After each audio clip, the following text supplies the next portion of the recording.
Di tanah Parepare, Sulawesi Selatan, lahirlah seorang putra bangsa yang kelak namanya akan mengukir sejarah teknologi dunia, Baharudin Yusuf Habibie. Perjalanan membawanya ribuan mil ke Jerman.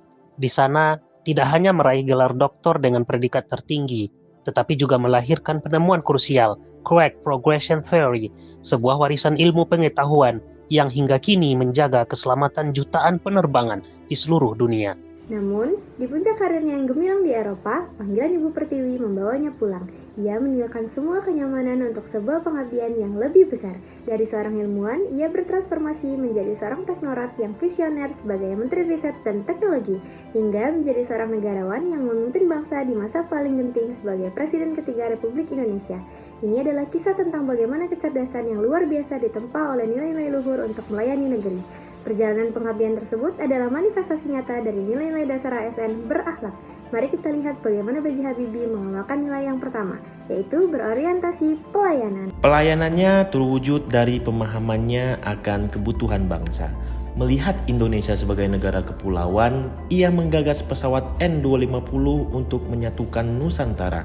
Pribadinya yang ramah dan cekatan menjadi andalan saat krisis pada tahun 98, di mana ia secara solutif menstabilkan ekonomi. Semangat perbaikan tiada hentinya ia buktikan, baik melalui teori crack propagation untuk keselamatan penerbangan, maupun dengan memimpin pemilu demokratis pertama di era reformasi. B.J. Habibie dikenal sebagai sosok berintegritas yang tak pernah menyalahgunakan wewenang. Sebagai presiden, ia tidak menyalahgunakan wewenang dan lebih mengutamakan kepentingan rakyat, terbukti dari kebijakan kebebasan pers dan pemilu demokratis yang ia jalankan, meski beresiko bagi kekuasaannya. Kompetensi B.J. Habibie adalah buah dari semangat belajar seumur hidup. Dari ITB hingga meraih gelar doktor di Jerman, ia tak pernah berhenti meningkatkan kapabilitas diri. Ilmunya tak ia simpan sendiri, ia aktif membantu orang lain belajar dengan membimbing para insinyur muda. Setiap tugas ia laksanakan dengan kualitas terbaik, menghasilkan karya berstandar internasional yang dikenal sebagai Habibie Vector. Ia adalah sosok yang harmonis, menghargai setiap orang tanpa memandang latar belakang. Kepeduliannya terlihat saat ia memulihkan ekonomi bangsa, membebaskan tahanan politik, dan membuka jalan bagi kebebasan pers. Di lingkungan kerja, ia mendorong inovasi, kolaborasi, dan kebebasan berpendapat. Loyalitas B.J. Habibie pada negara tidak perlu diragukan. Ia memegang teguh Pancasila dan konstitusi, rela meninggalkan karir internasionalnya demi mengabdi pada Indonesia. Prestasinya di kancah dunia selalu ia persembahkan untuk menjaga nama baik bangsa.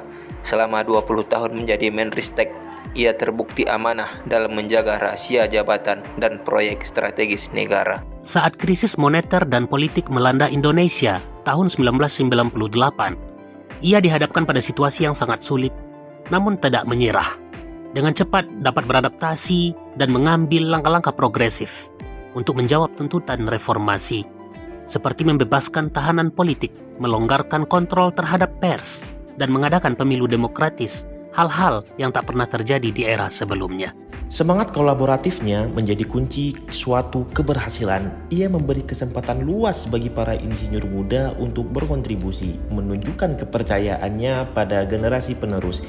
Ia terbuka dalam bekerja sama dengan pihak internasional untuk transfer teknologi dan terbukti ia mampu menggerakkan berbagai sumber daya untuk menyatukan langkah demi satu tujuan mulia, yaitu kemandirian Indonesia. Dari perjalanan hidup B.J. Habibie, kita dapat belajar bahwa nilai berakhlak bukan hanya sekedar teori, tapi sebuah tindakan nyata. Berorientasi pelayanan, ia tunjukkan dengan menjawab kebutuhan demokrasi rakyat. Akuntabilitas dan integritasnya ia tunjukkan dengan menjadi pejabat yang bersih. Kompetensinya mendunia, namun loyalitasnya tetap untuk Indonesia. Ia adaptif dalam menjawab perubahan zaman dan harmonis, serta kolaboratif dalam membangun bangsa. B.J. Habibie meninggalkan warisan yang jauh lebih berharga dari sekedar teknologi.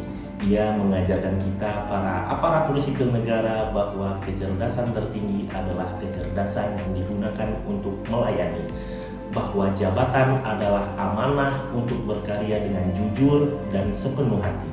Pada akhirnya, pengabdian terbaik lahir ketika kejeniusan otak bersatu dengan cinta yang tulus pada bangsa dan negara. Sebuah teladan abadi yang akan terus menginspirasi kita semua.